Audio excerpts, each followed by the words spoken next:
dakit zehazki non izan zen korrikaldi hura.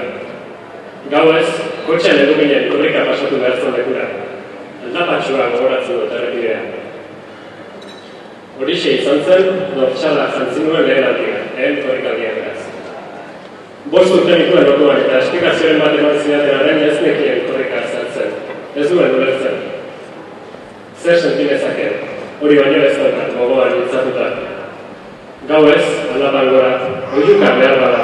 Elkarri adore emanez tipi-tapa korrika zebilen tropel horren baitan, zerbait handia egiten ari ginera sentitu nuen.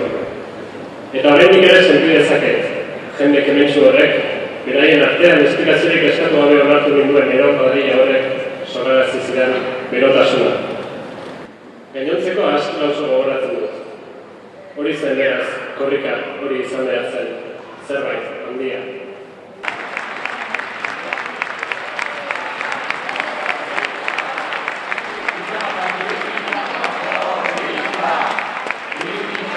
Esan didate Badalagako festan, gure artean, 1980 urteko udazken hartan, oinarritik atera zen korrika haren udazkenean jaio zen lagun bat. Tira, seguramente bat baino gehiago da.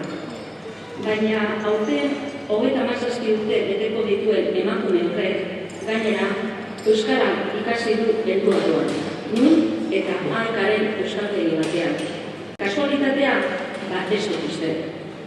Gaur egun, euskaltzale dugu, hiztun aktiboa, zalantzarik ez, gugura eta amesten dugun ikasle euskaldun osoa, euskalakariak alegia. Beraz, 1980 urtean jaio eta elkartzen diren bi ibilbide horiek oso ondo esaltzen duten zer den korrika eta zer den AEK. Helduak euskalduntzen laguntzeko dugu AEK, eta korrika ez zen kasualitatearen ondorio bat izan. Ez zen ideia gero bat euskaldunok festan jartzeko, hori ere asko badu. AEKak Euskal Herri osoan helduen euskalduntzean tinko lan egiten jarraitu ahal izateko helburua izan zuen korrikak. Helburu ekonomiko argi bat, gaur ere, oraindik baduenak. Euskal Herri euskalduna dugu helburu, bai.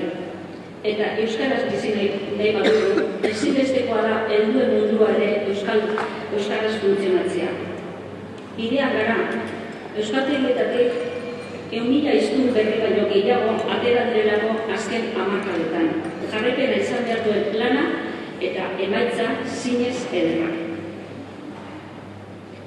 Emozioz eta pozez bizi dugu korrika. Eta oso argi genuen 20. edizio honetan lehendabiziko korrikaren konplize zuzenekin tarte bat hartu nahi genuela AEK. Haiekin ospatzeko